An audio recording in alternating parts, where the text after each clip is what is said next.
Hello everyone, it is me, Pui, your favorite horny girl since DMG, is back again to talk about part 2 of how to beat Reasoning Gate, which is actually in some ways part 1, because as we talked about in our previous video, which you can see in one of these corners, we were talking about game 2 and 3 last time. We were talking about cards to bring in for sides, how to approach the matchup, how they would side for you. This is going to be a little different. We're going to talk about game 1. And we're going to talk about game 1 under the framework that your deck isn't particularly prepared to beat Reasoning Gate. Because what deck is game 1? Reasoning Gate is designed to play in a way that is difficult to interact with for most decks and to kill them quickly in a way that they don't actually have much of a way to adjust their play around, that they don't have the cards to handle because it plays so vastly different from the other decks. It's inherently a disgusting deck in that way, definitionally. So we are needing to, in our first game, figure out how to best adjust our play. Because, unlike Pandaburn even, this is a deck where if you don't, you will just die. Every game 1. It will just kill you. Because that's what the deck does. Let's start with getting this out of the way. Just like any other powerful deck in Go format, sometimes there's nothing you can do. Sometimes you'll get sacked. Sometimes you're just going to die. The deck has a much higher sack rate than other decks because it's designed to have cards that shrink together in powerful combinations and things. So make sure that when you're inspecting any games that you're trying to review in the matchup, you really look for if there was anything you could actually do. More often than not, there is something. Don't get a little too crazy and hindsight biased, but do consider that their deck is designed to roll you over, and sometimes it's going to. But our goal in game 1 versus a Reasoning Gate player is to not get rolled as often as possible.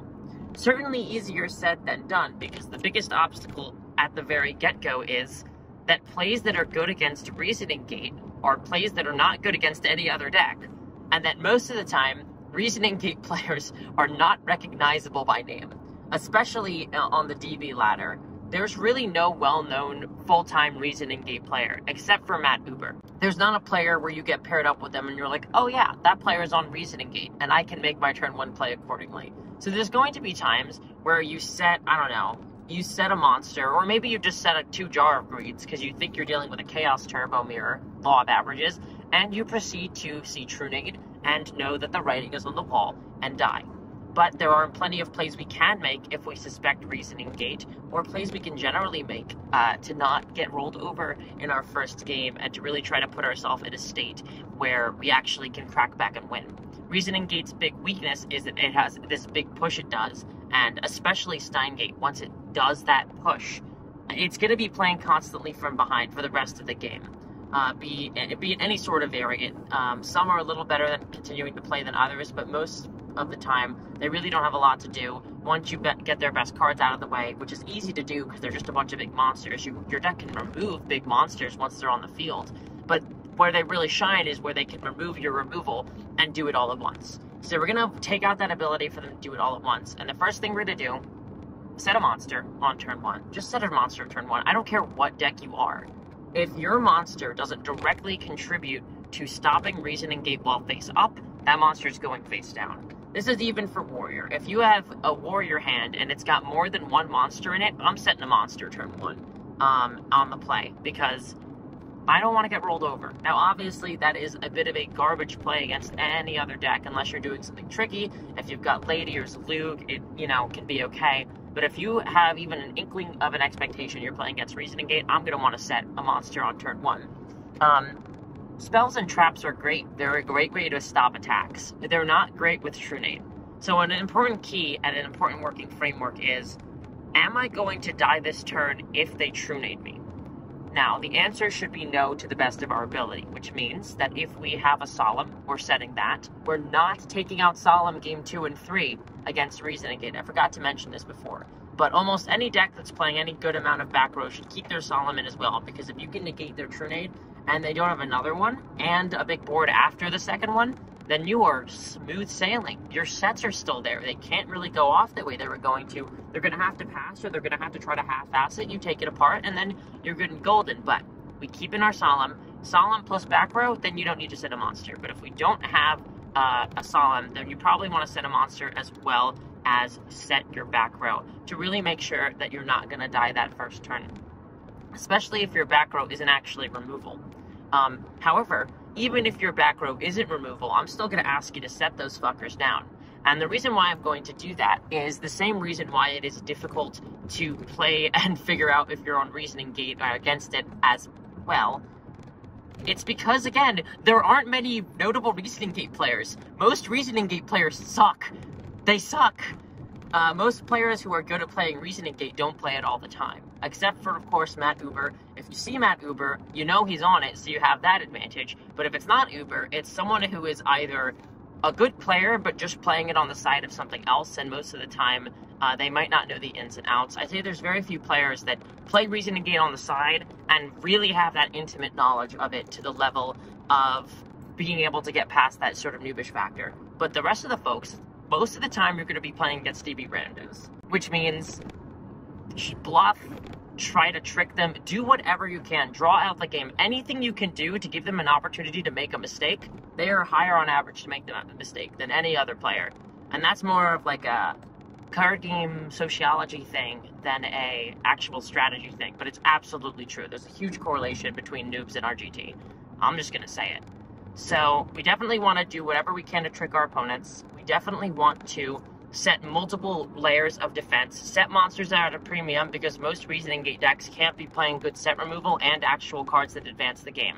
The best one they have is Blowback Dragon, and I guess BLS, but Blowback Dragon isn't, reliable. It's not even in every Reasoning Gate deck, so don't count on it. And BLS, if they're banishing with it, they're probably not killing you that turn, unless they can get rid of it and then use the defood back. Speaking of whether or not the Blowback Dragon is in the deck, it's important to take note on the fact that Reasoning Gate decks are very much not uniform. Don't assume anything is or isn't in a Reasoning Gate deck. If I were you and I was really struggling with this matchup, and I feel like I'm getting tricked and sacked left and right with all sorts of weird little tools and whatnots, I would look at as many Reasoning Gate lists as possible from any sort of sources, any sort of replays, anything I possibly have, and just get a running list of anything they could possibly have in your head. Never make an assumption of what they have, but know that they can have any of those things. So assume within a realm of possibility, not a stable list. It's not like Chaos Turbo, where you can tell that they're net decking X list. If they're playing Assailant, they're probably playing Card Des. If they're playing Jar, they're probably playing Solemn. This is not that kind of ballpark. It's not even guaranteed that they're playing meta if they're playing Goats. It's not even guaranteed how many of each monster they're playing. We don't even know as Reasoning Gate players whether or not we want to play 2 or 3 Sorks and Defu, let alone techs and stuff. There's just no uniform list because the deck, it just needs to be different all the time.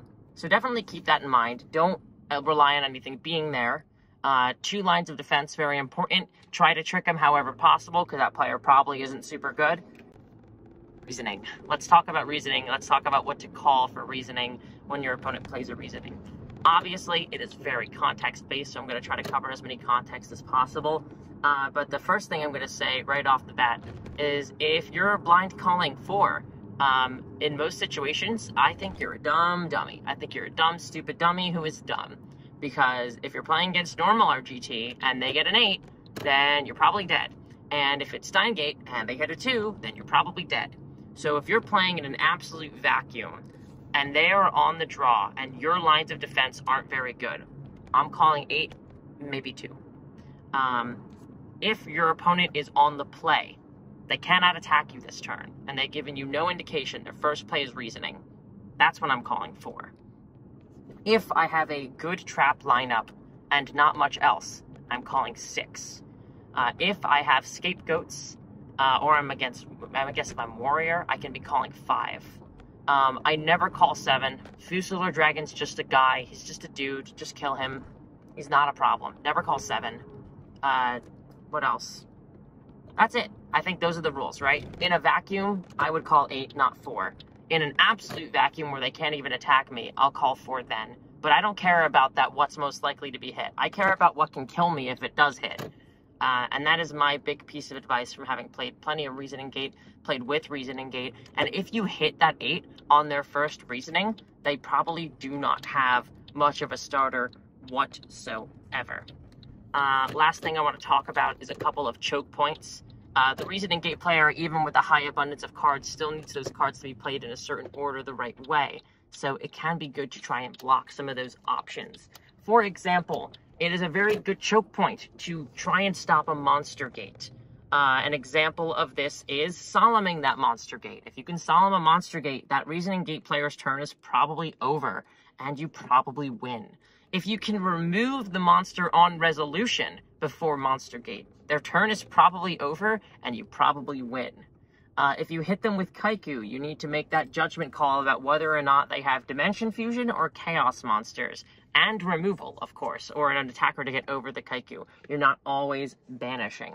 But if you can better identify these points where they are vulnerable, and then use them to stop their plays dead in their tracks halfway finished, that's another great way to stop them. Same way that the set monsters work. Cyberjar, if you're playing a deck with Cyberjar, just slam it down. It's more likely that it's going to completely ruin their field and put you in position to win than it is that they're going to remove it. Spy will completely shut them down. Book will shut them down. Goats will probably... Well, they're ready to play around Goats. But Goats is... Anything you can do to disrupt them midway through their combo is really important. So put as many of those in mind. Don't call 4 in a vacuum unless you've already seen DMOC. And I hope this was a big help. Obviously, it's still a big numbers game. There's a lot of randomness, just like in all a GOAT format. The stakes just feel higher because in some ways they are. You will be dying if you make any mistakes, and there's some mistakes that you can't avoid making because they're not actually mistakes. It's just the odds of the game, as always. But I hope this was a help. I hope that you have a great time crushing every reasoning gate on the ladder, myself included. And I hope you have a lovely day. Chaos Turbo coming next. See you guys.